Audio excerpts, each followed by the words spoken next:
Good morning, everyone. I have 11 o'clock, so we'll go ahead and get started with the Flex Quality Networking meeting for May and hope that everyone had a safe and restful Memorial weekend. I know it certainly went by very quickly on my end, and sure you felt the same way. We have a great program today, and today's discussion is in follow-up to the presentation that was shared during the Critical Access Hospital convening meeting. And Brittany Waggoner is going to be presenting for us today. She also shared on that Critical Access Hospital convening meeting and had some really good questions come to her afterwards. And maternal and infant health in rural communities is such an important topic right now that we wanted to be able to provide some ongoing discussion today. Brittany is the Quality Improvement Advisor at the Indiana Hospital Association and certainly does a lot of work statewide to really promote maternal and child health outcomes on a very wide basis. We are going to be asking for your feedback after her presentation today. We want to get your feedback on what strategies would be helpful to support your local efforts to address rural infant and maternal care in your communities. So please open up your chat at this time, and you can do that by hovering over the taskbar. That's either at the bottom of your screen or at the top, depending on the type of computer that you have, and clicking that chat icon. As well as it's nice to click on that participant list and see the others that are on the call. You can also chat privately between yourselves or privately among the group, but really want to encourage you to really open up and share your thoughts, your concerns, your feelings around infant and maternal care. We're also going to be hearing from Putnam County and Greencastle, and they're going to be sharing their model as well to kind of kick off that interactive discussion. So at this time, I am going to turn it over to Brittany. I also want to share that we will, as always, want to thank Joyce Fillenworth with the State Office of Rural Health for her support, and also Ali Orwig with the Indiana Rural Health Association that supports the Zoom platform for the Medicare Beneficiary Quality Improvement Project. We do ask that you mute your lines so that we cut down on the background noise, but during that feedback session, you are more than welcome to unmute by clicking that microphone icon, either by your name in the participant list or on the taskbar, to openly share any feedback that you have. So Brittany, I'm going to turn it over to you now. Okay, good morning. Thank you, Becky, for having me here today. I'm super excited to continue this conversation around maternal and infant health here in Indiana, and particularly how it impacts your facilities and your communities.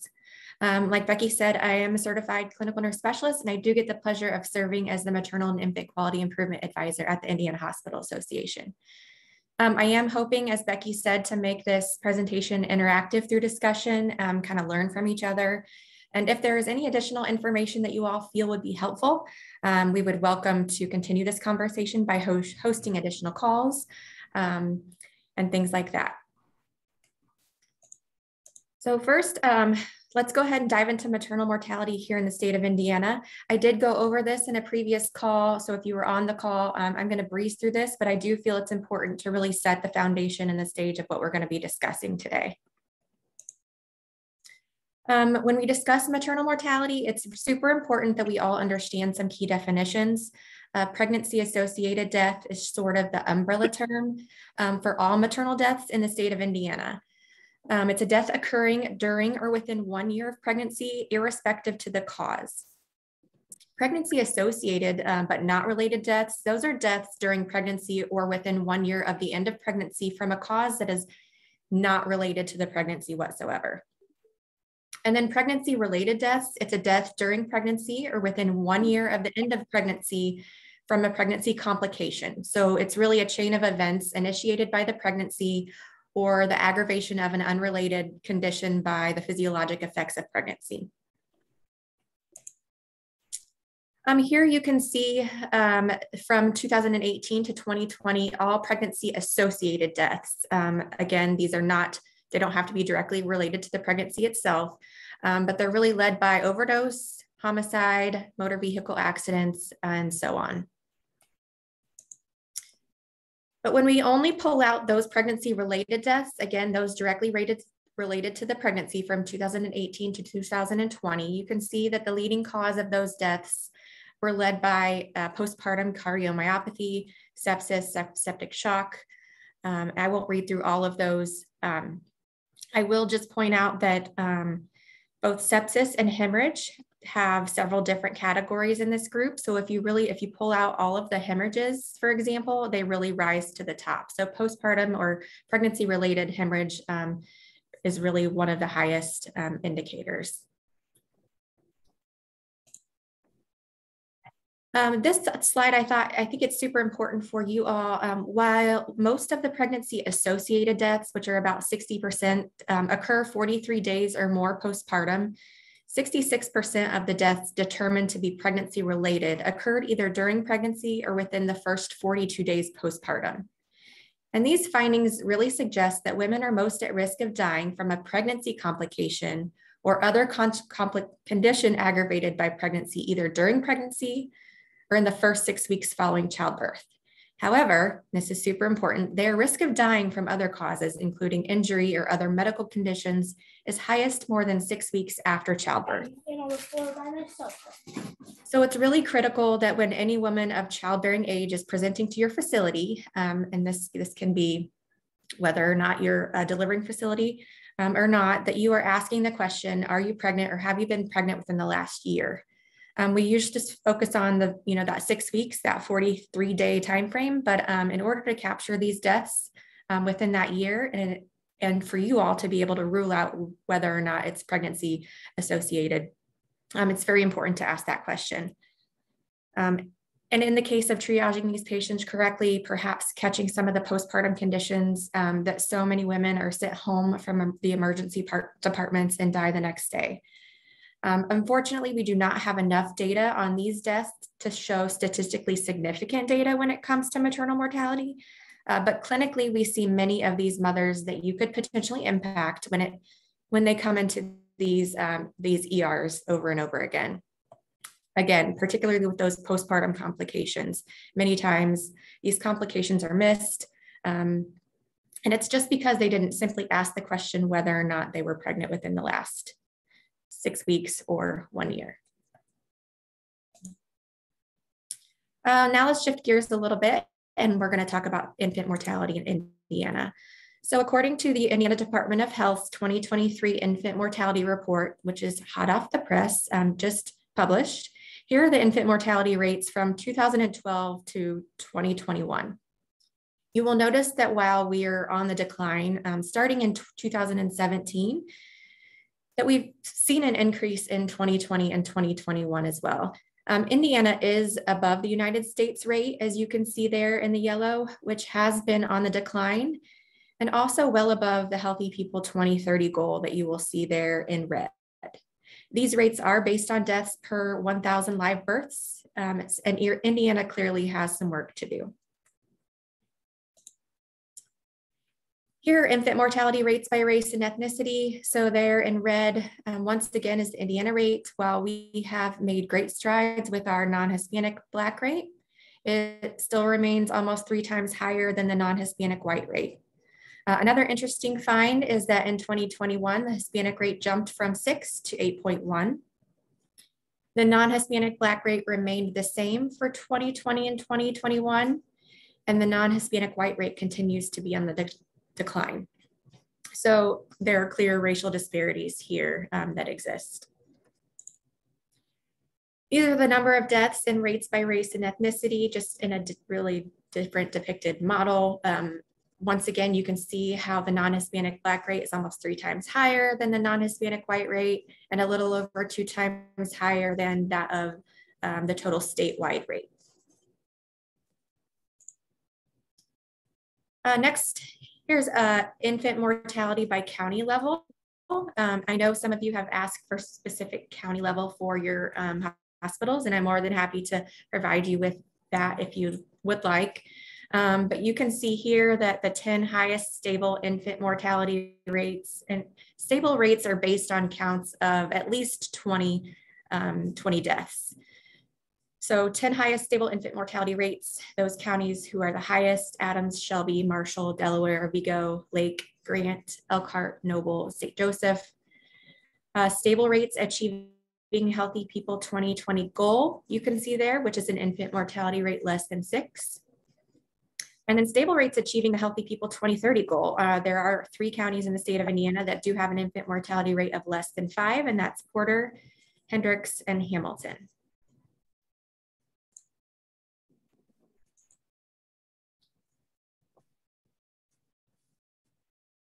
County level rates by race and ethnicity, stable non-Hispanic Black infant mortality rates are highest in those counties.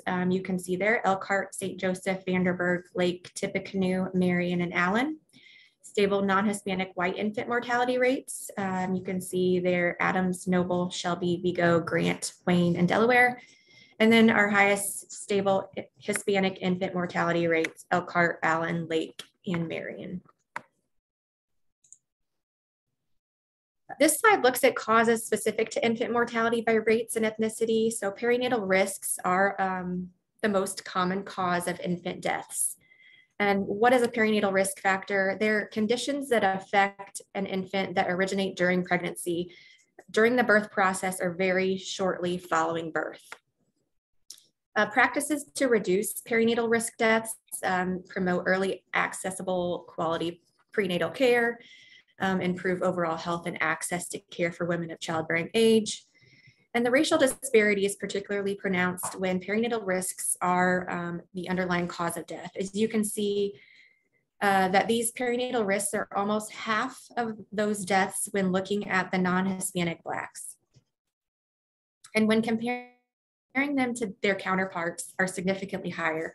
So it's also important that we are asking social drivers of health questions to get down to the root cause of why this race is disproportionately impacted. Infant deaths by age, you can see here. I won't read all of this to you, but you can see that 63.8% of Indiana infant deaths occurred during the neonatal period, which is from 0 to 27 days.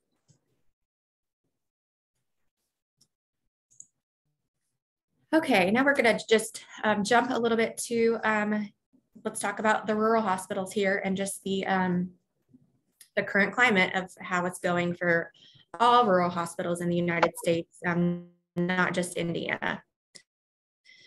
But this infographic is super helpful. It comes from the American Hospital Association. You can see that 1 in 10 babies in the United States are delivered in a rural community. IHA does have a commitment to women's health, pregnancy, and a good start for all infants. It's really a cornerstone to improving the nation's health. And we'll kind of talk about each one of these topics in just a second. I do get a lot of questions on why are OB services closing throughout the United States and throughout Indiana. Well, a couple of reasons. The most common 3 are areas with lower family income. Why is that? Well, Medicaid covers nearly 50% of births in maternity care deserts, and we're going to define that in just a second, compared to 40.1% in counties with full maternity care access. Also, the proportion of women living in these counties, really, they're below the national median household income. Is twice as high for maternity care deserts as it is for those who have full access counties. So median care incomes for those in full access counties are around 90.1%, whereas you see in those rural areas, or those closing their facility, are more at 45.2 respectively, percentage-wise. Fewer obstetricians. There's a clear shift in the number of obstetricians. Obstetric providers is really the driving cause for increases or decreases in access. So fewer obstetricians is really the #1 reason why we're seeing these facilities close their OB delivering facilities. And then fewer family physicians are delivering. And then fewer family physicians in general are just making an impact on this as well. I also have gotten some questions on whether or not levels of care really impacts this. And just for a little bit of an overview, perinatal levels of care, and you might hear it referred to as perinatal regionalization, it's a risk-appropriate levels of maternal care, and it's really centered around the concept of establishing delivery of care systems at state or regional levels that enable women and babies to receive care in a place equipped to appropriately attend to the levels of care needed. Regionalized care networks are important factors in improving maternal and neonatal health outcomes. Women with high-risk pregnancies that deliver in high-level hospitals have decreased risk of severe maternal morbidity than women with high-risk pregnancies who deliver in low-level hospitals, and that is clear by the evidence. This does suggest that improvements in regionalization may affect maternal outcomes on a larger level. And for infants, there are decades of evidence showing lower neonatal death rates for high-risk infants who are delivered in an appropriate level of care facility. Additionally, infant morbidity decreases when a baby is transferred to an appropriate level of care. And despite years of regionalized efforts, years of efforts within Indiana, we know that there's a large degree of variation throughout the states and implementation of successes across the nation. I will point out that the American Academy of Pediatrics did just release new levels of care standards, and the Indiana Department of Health is crosswalking those standards with the previous standards to see how we may need to implement some changes. But again, there are large degrees of variation throughout from state to state on whether or not it's a legislative push. In some states do not have a legislative push. We here in Indiana do. I have not seen, when I look at morbidity cases in Indiana, I have not seen that levels of care impacts that. We will see our higher acute patients deliver in higher level facilities and our lower acute deliver in lower level facilities. Therefore, it's really difficult for me to pull out and stratify whether or not like a lower level facility would be contributing to higher morbidity or things like that. This is a really great report. I did include the link in here, but the 2022 Maternity Care Desert Report explores the many facets of healthcare that affect how and where maternity care is provided in the United States. I do want to point out that we sort of throw around the term maternity care desert loosely, but really it should be defined, and the March of Dimes defines this as counties where there is a lack of maternity care resources, where there are no hospitals or birth centers offering obstetric care and no obstetric providers. So just because there's not a county that has a delivering facility does not identify that or does not define that as a maternity care desert. These are really areas that have absolutely no obstetric access to care whatsoever. This report does confirm that access to maternity care is worsening throughout the country. It's not just happening here in Indiana. Maternity care deserts are counties where, again, I just define that as there are really no resources whatsoever. And just to reiterate, approximately 12% of births occur in counties with limited or no access to maternity care. And action is needed because we only know that this is going to increase with those delivering facilities closing across the nation. So those critical access hospitals and those emergency departments are going to see more of these patients walking through their doors. There's no single solution that will fix this problem. However, this report does include some key opportunities for improvement. First thing being policy solutions. Indiana has adopted some of these policies. We know that recently we've just extended the Medicaid postpartum coverage period to 12 months, which is a great stride for Indiana. We do have some work to do on other policy solutions. We know this recent legislative session was difficult for hospitals. Something that IHA and the Indiana Department of Health are working together, we're talking, and we've put some of these solutions on the table. We've recommended some of these solutions to sort of mitigate this problem.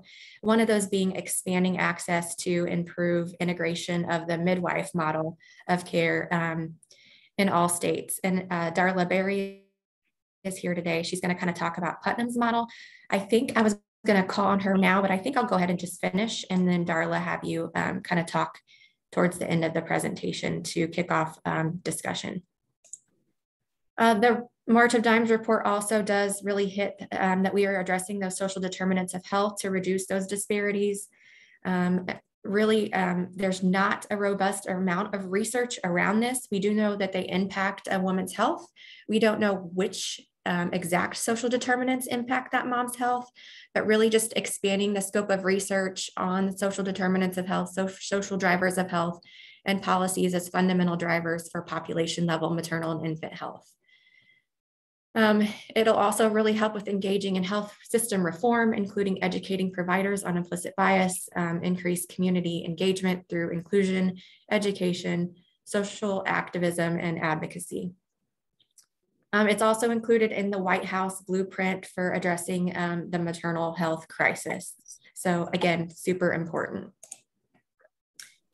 It also suggests that we look at research, surveillance, and quality improvement, improve maternal mortality and morbidity data collection and surveillance, and prioritize policy recommendations from a maternal mortality review committee.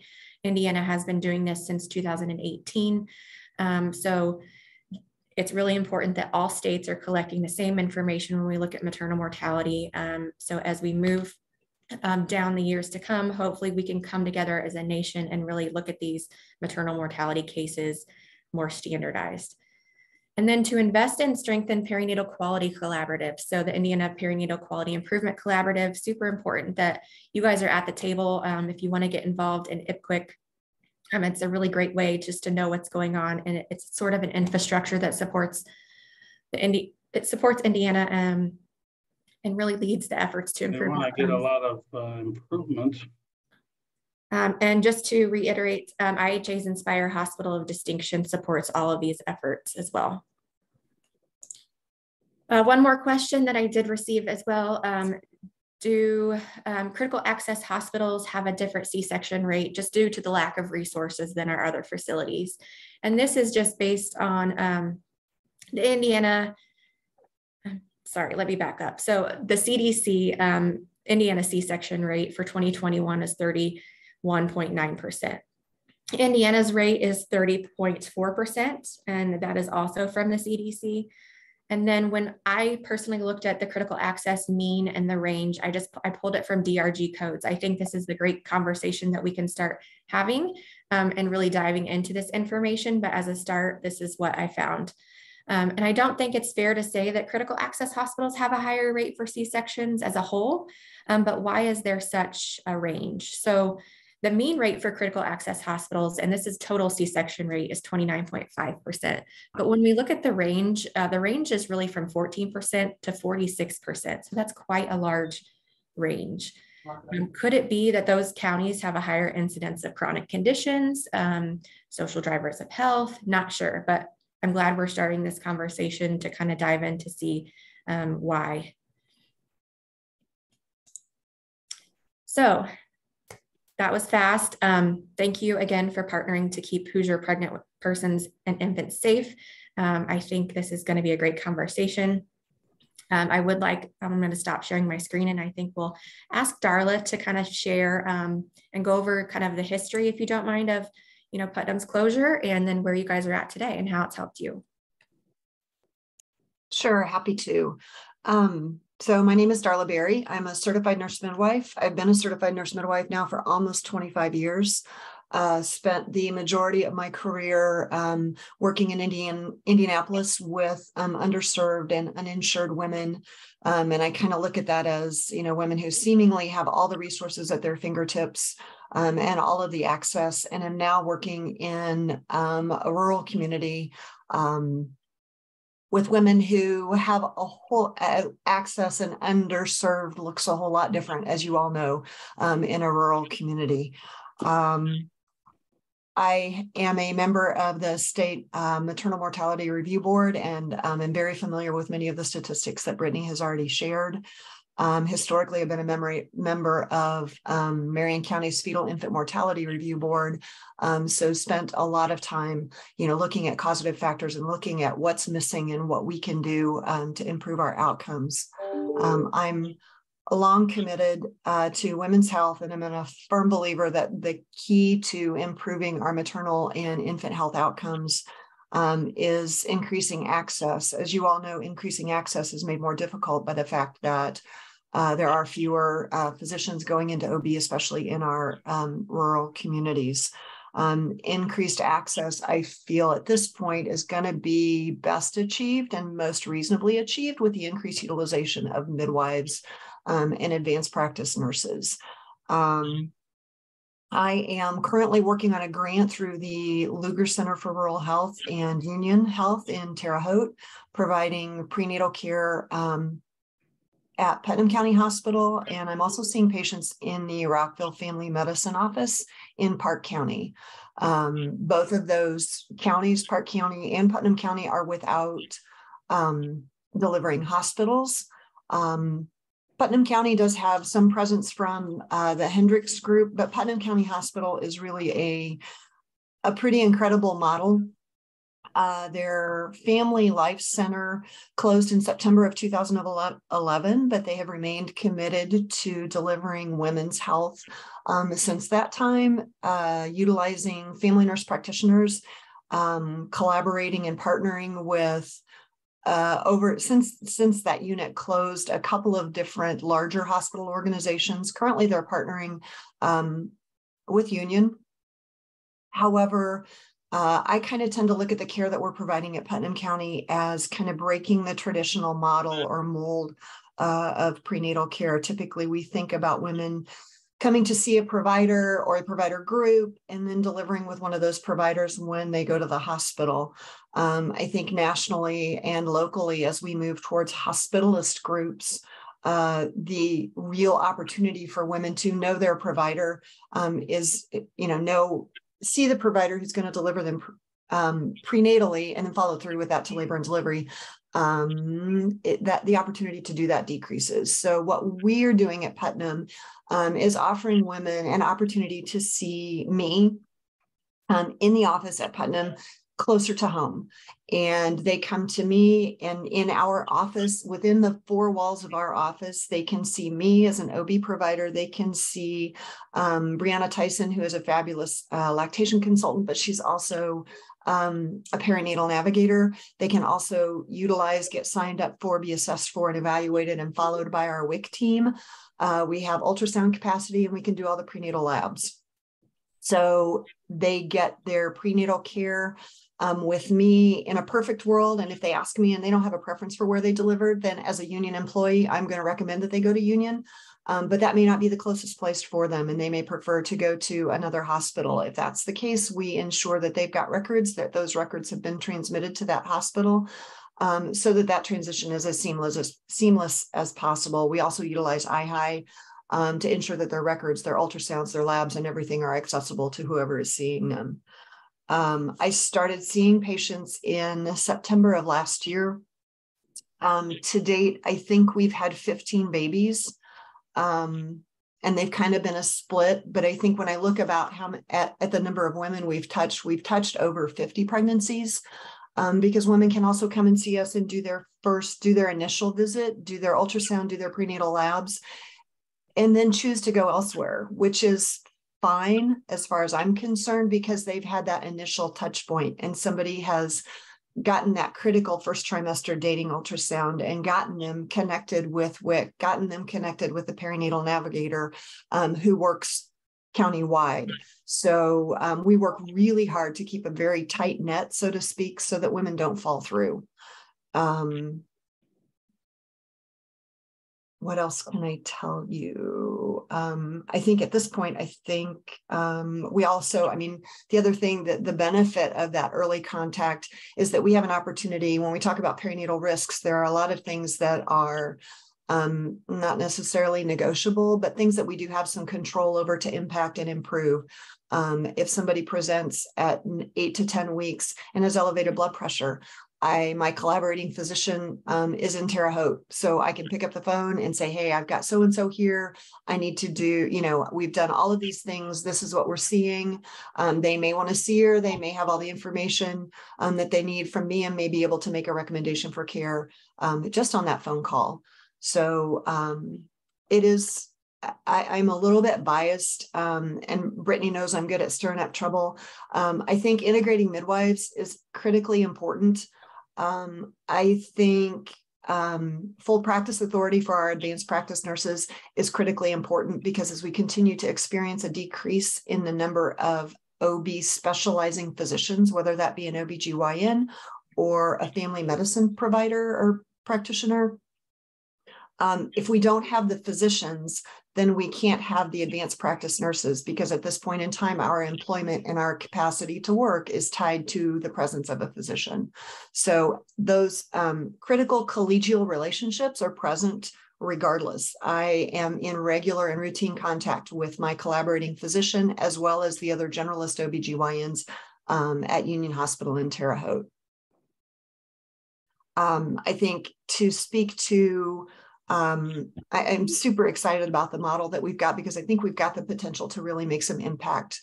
To speak to, that critical point of 42 days following birth, when there's a lot of potential for infant mortality and morbidity.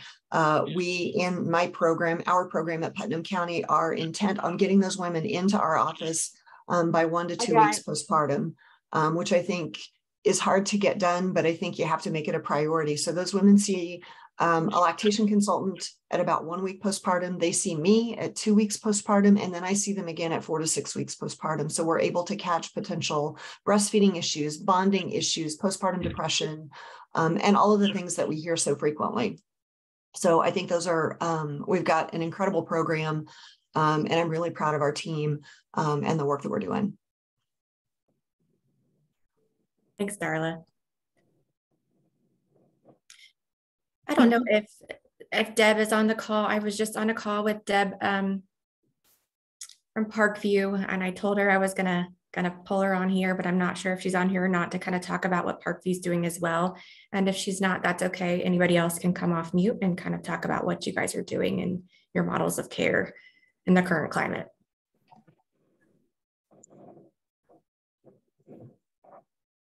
Brittany, while individuals are thinking about what they plan to share, did have a couple of questions come in.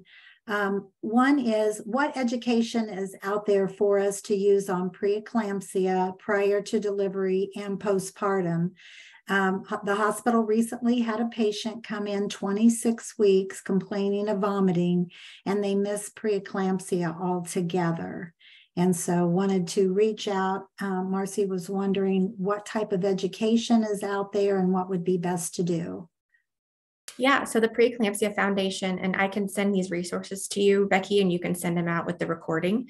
The Preeclampsia Foundation is a great resource, and there are several out there, so I will get those to you. But yes, we often see those come back in through unfortunately, the Maternal Mortality Review Committee, come into the ED, come into a unit with just vomiting, abdominal pain. It's dismissed, unfortunately, and they go home and they pass away. So I think that's really, really important that it's on your radar, and I thank you for that. Can you hear me? Yes. Oh, okay. I wasn't sure if I was on or off mute. So Brittany, yes, thank you. We just spoke earlier today about the situation for Parkview Wabash Hospital, and we've been working with the folks at IHA and the Department of Health since we had to, what we would call, take a pause with our family birthing center last year, right around April, May timeframe. And we were forced into that situation because of a lack of provider, and we've since been unable to recruit providers to reopen our birthing center. But we do have the luxury of being supported by a system which I know not a lot of our critical access hospitals are in that situation. And so we do have a hospital that is about 20 or 30 minutes away from us that we send all of our moms to deliver. But we have been able to and really have focused on maintaining strong prenatal care in the community. So we do have a physician and 2 midwives that serve Wabash County. And we've been very successful in communicating with everyone in the county. Of course, we do, though, have some moms that come to us. Either they weren't informed, they weren't getting prenatal care, or they didn't know they were in labor. They thought they were just coming for abdominal pain. So we all have that, even if we don't have a family birthing center.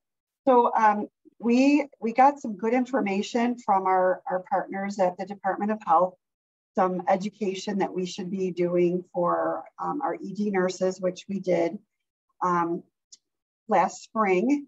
So made sure that they'd all been through stable.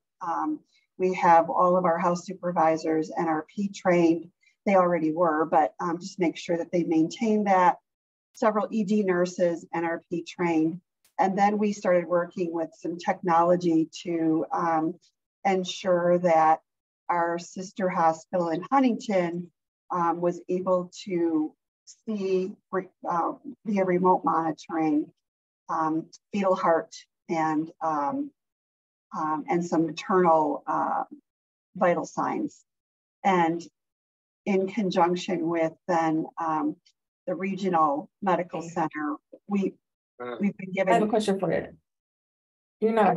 Are you at home? What is it? Just a second. There we go. Go ahead.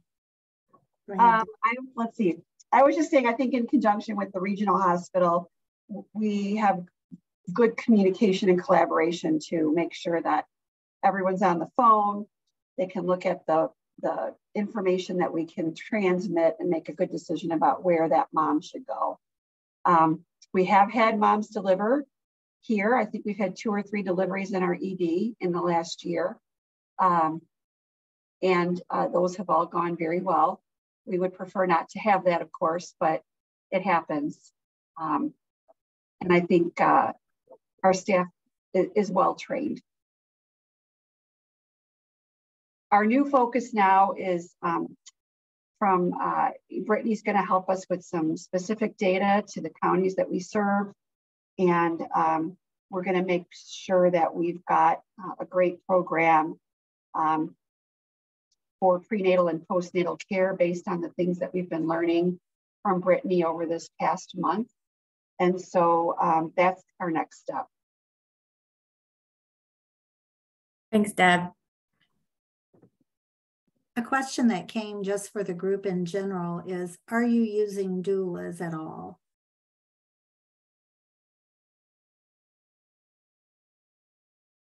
We are not using doulas. If that question was for me. Yeah, I believe for any one of you, it came in generally. Okay. Darla, do you use doulas at all in your area? I'm not using doulas currently. I do encourage women who are going to birth at Union to find a doula. I think they are critical, and I think they're going to be an important part.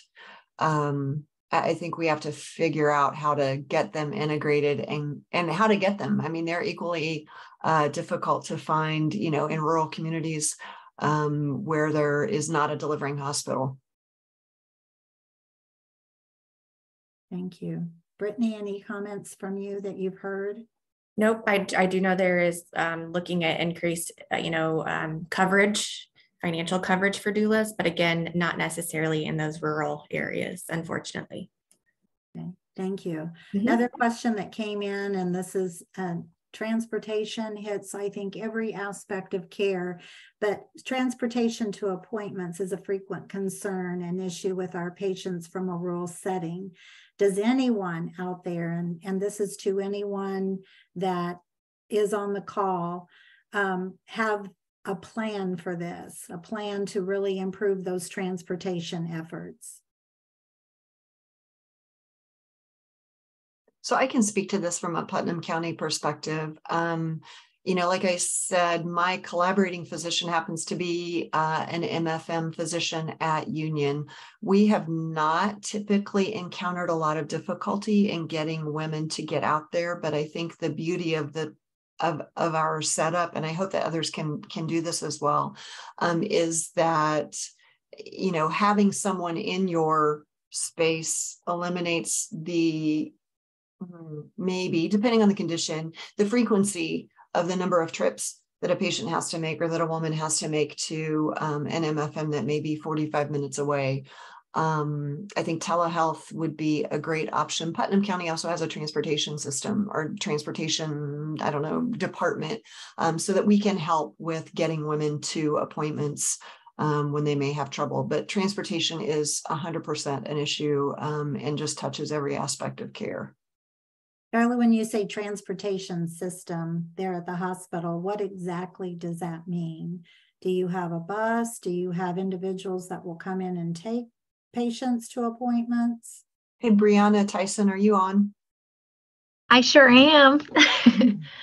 Hi, I'm Brianna Tyson. I am Darla's perinatal navigator at Putnam, and we are very, very lucky at our hospital. They have a transport van. And so we've used that a few different times for some of our prenatal appointments. And, as the perinatal navigator, that's one of the first things that when I meet them, some of that early education is we don't want you to miss appointments. If it's transportation, if that is an issue, we can help. Just tell me, just let me know, and I will get a ride for you. So they have different individuals in the hospital that are able to drive the van to pick people up. They use it for our cancer center as well and other offices in our network. But we've used that a few different times. And just to speak to what Darla had mentioned, all the different things in our office, we try so hard to just eliminate all of the appointments because, as we know, if you're pregnant, if you are on WIC, if you're having trouble breastfeeding, that can be a lot of appointments. And if those are all scheduled different days, different times, that's a lot of missed work. That's a lot of childcare. That's a lot of finding a ride. So we really try to utilize the one-stop shop. And if I know they're coming and I know that transportation is a problem, we will make sure that all of their appointments line up so that they can get dropped off. They can complete everything while they're here. We have pediatricians in the hospital too, so we can line up with their offices. So if their baby's getting their 6-week check, but they need to see Darla, they need to see me for lactation, whatever it is, we will work with them to eliminate how many times they're having to make that trip, because we know in rural communities that it can be really hard. Great. Brianna, I guess my question then too is, how did the hospital come to obtain that van? Was it through a grant, through your foundation, or just a commitment from the hospital in general? Or do you know?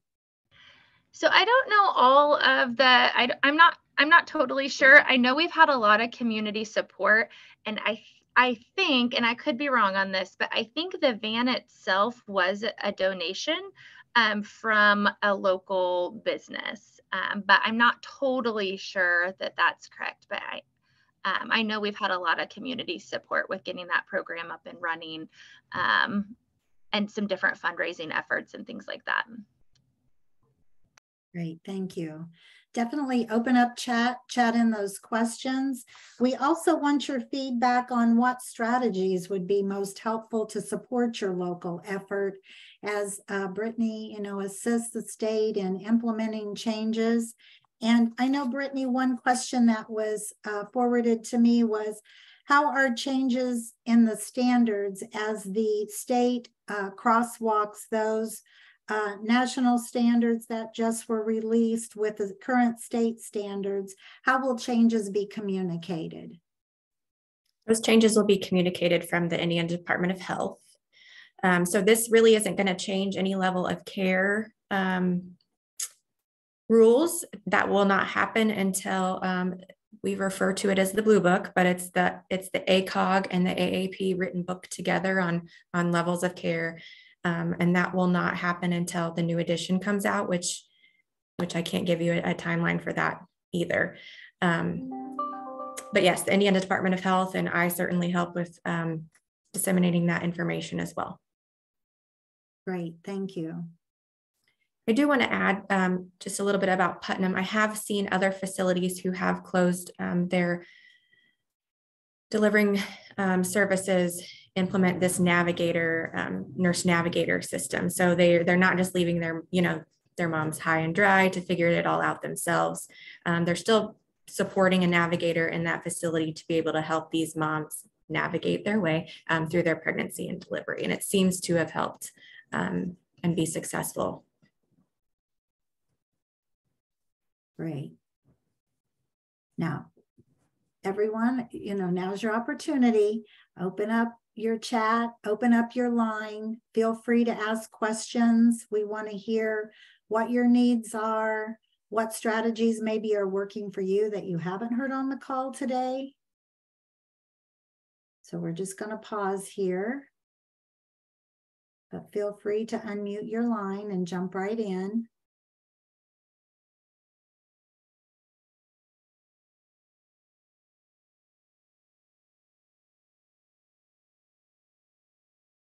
Brittany, I will share that I was at the National Rural Health Association annual conference a couple of weeks ago, and they talked about the Count the Kicks app.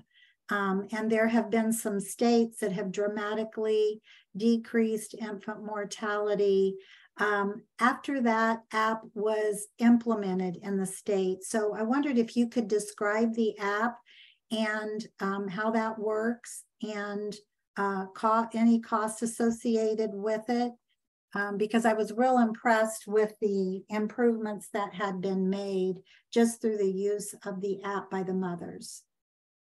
Yeah, no, I don't believe there's a fee for that. I'm not an expert on the app, but yeah, it's just an app where you simply count the kicks.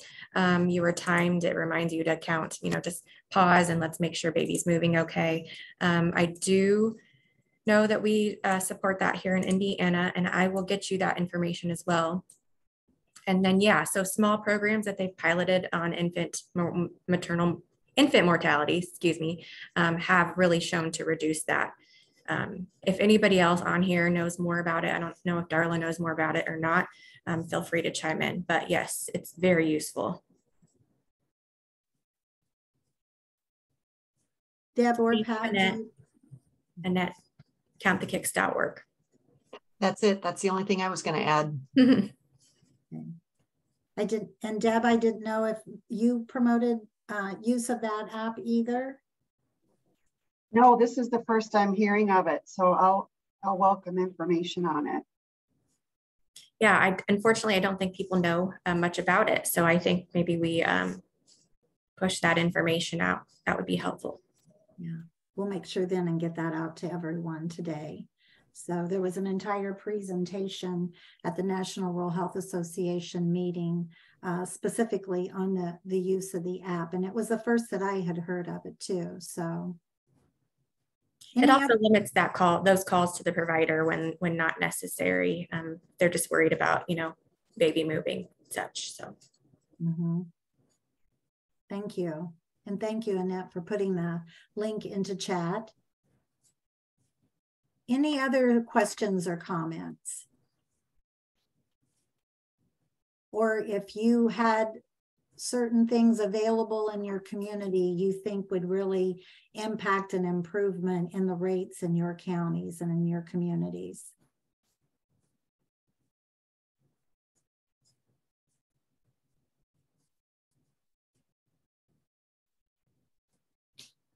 And Brittany, even if you wanted to share some other strategies. No, I don't know if I did forward this to Ashley Rainey. I don't know if she's on the call, just to kind of have her sit and hear your all's perspective. Not sure if she's on to come off and speak for just a second.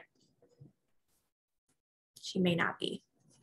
I'm on. I was just silent and allowing everyone to share their concerns, and do know we here at the department are really trying to strategize how we can best support all of you. And so I know a lot of people have been wondering why we have sent out so many questions, and that's really to gather information. We are wanting to do some internal work to look at the data, also do some crosswalk of looking at our distances from delivery facilities.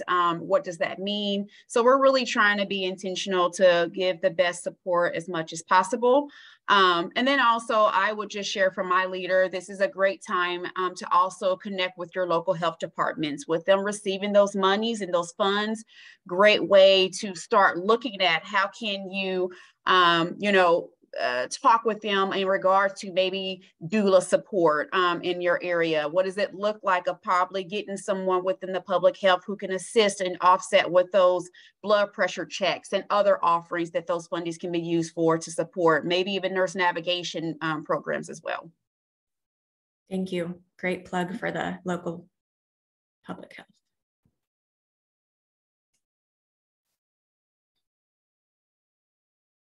Yeah, I think so. Critical access hospitals with delivering facilities, we're the only ones to get cuffs, but we have plenty, and I think that is a good idea, Annette, to possibly get some of those CAWs without delivering units, some blood pressure cuffs. So if you're interested, email me or Becky, Annette, Ashley. We can get you some blood pressure cuffs to send home with those moms, and so that they can be able to check their blood pressure and call in those numbers to their provider. And Brittany, I just wanted to add one last thing. We did do a Count the Kick presentation. I'm not sure who all may have received it. We typically send it out to the perinatal leaders, but we are more than willing to have, I believe it was Megan Akut, I may be saying her last name wrong, okay, to do another presentation if many people were unable to attend and would love to get more information. But we did, the Department of Health did host an event where she was able to come and present, and we're more than willing to do it again. Awesome. Thank you. Mm-hmm. Appreciate that. What other questions or what other suggestions do you have to, make an impact on reducing infant maternal mortality and morbidity rates? Definitely, you can reach out to me after the call too, because IHA is very, very dedicated to this cause, and we want to help you in your education efforts, making sure that all staff are educated well and feel like they have the skills to address any emergency types of situations.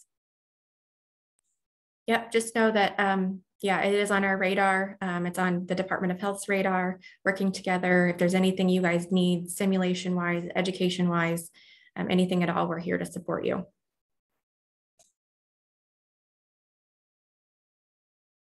And I'm going to pause here just for a couple of seconds to make sure we get everyone's questions addressed.